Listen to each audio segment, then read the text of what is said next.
Хөтөлбөрийн энэ хэсэгт 30 орчим жил ойдолчин хийж байгаа энэ хоёрыг онцолж байна. За тэрээр 2022 онд жижиг дунд үйлдвэрлэлийг хөгжүүлэх сангаас 5 сая төгрөгийн зээл авч шаардлагатай тоног төхөөрөмжийг авч ажлын байр түрээслэн үйл ажиллагаа явуулж эхэлсэн. Харин 2023 оноос сонгон хайрхан дүүргийн эмэгтэйчүүдийн хөгжлийн төвд ойдол эсгүүрийн багш хийж 2 жилийн хугацаанд 100 гаруй шавь бэлтгэсэн байна.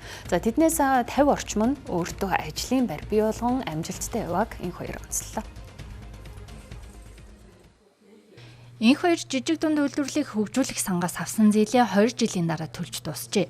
Харин багшилж эхэлснээр өөрийн төдийгүй шавь нарын орлогч нэмэгдэж, тогтмолд 3-4 байгууллагатай гэрээтэй ажиллах болсон байна. Тэрээр хийж буй бүтээл шавь нараас өдөр бүр урам зориг авч бахархдаг тул мэргэжилтэй хайртай хэмээсэн. Ойдолчин бас сурч дуустдаггүй, тэтгэврт гардаггүй, насан туршдаа ажиллах боломжтой мэргэжил гэдгийг тодтогсон. Өөрийн гэсэн уралдантай болох нь түүний хамгийн том мөрөдөл юм. Би бол хүндээ одоо ингээд сурсан мэдснээ ингээд заагаад бас ингээд чинь хамгийн сайхан тэгээд нөгөө тэр хүмүүс ч гэсэн өөрснийх нь одоо амьдрал ахуйд нь ч гэсэн агүй их хэрэгтэй нэмэр болж байгаа шүү дээ. Одоо тэрэгүүрээ ингээд одоо дагнаад энэ чиглэлээр ингээд манахаас ингээд гарсан хүмүүс чинь тэр чиглэлээр ажиллаад одоо зарим нь лангуудаа олцсон ингээд хүнд хүртлээ ажиллаа өгөөд оюулаад ингээд явж байгаа хүмүүс бас байгаа. Хүн бүрийн сурах чадвар харилцаа адилгүй.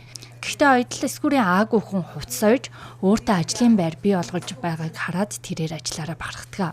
Тухайлбал түүний шавь нарын нэг ундрах өмнө нь бие дааж дээл урлахыг сурч байсан бол энх хоёр багшаар заалгаснаар илүү мэрэгшиж өөрийн лангуутаа олжээ. Одоо эсгүүрийн том жижигээр яаж эсэх вэ энэ би бол ихэнхдээ Монгол дээл хийдгээсэн нэг тэрийг бол хийждэг. Тэгээд нэг эсгүүрээ томсгол багасгахтгийг нэг одоо Европ эсгүүр гэдэг чинь тэрийгээ сайн мэддэг байсан. Тэрийгээ бол сурсан гэсэн хэрэг. Гэртэл хийдэг байсан. Гэхдээ лангуутаа болохоор илүү одоо юу гэдэг чинь орлого илүү нэмэгддэг. Сонгон хайрхан дүүргийн эмэгтэйчүүдийн хөгжлийн төвийн хувьд хүссэн хинч сурах боломжтой. Бос сургалтын газар сургалт ороод дуустдаг бол харин тус төвд сурснаар үргэлжлүүлэн тоног төхөөрөмжийг ашиглан бизнесээ байжуулах боломжтой гэдгээр онцлогоо. Өнгөрсөн 8 жилийн хугацаанд 1000 гаруй эмэгтэйг ойдол хатгамал арьс эсгий зүүмэл урлалын сургалтанд хамруулжээ. Нэг эргээр орж ирээ суралцъя гэсэн тохиолдолд манай хүн хажуудаад иргэд байгууллагаас өгсөн тоног төхөөрөмжүүдээр хүмүүсээ ажилуулад аваа явдаг.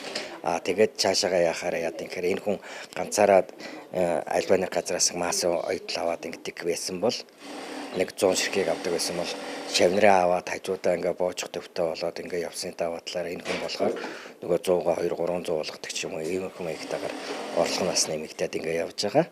Тэгээ энэ хүн маань эндээ төрөөсөө өгөхгүй ирсэн бидний өгсөн тэр дэмжлэгийн хариунд энэ хүн маань эргээд эрэгтэй сургаад хамтраад ажилладаг ийм хорчсон ажил явагддаг гэдэгт.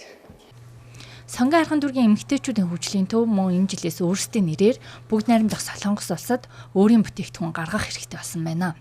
Энэ боломжийг энх хоёр шавь нарын хамт ашиглахаар зорж байгаагаа мөн хуваалцсан юм.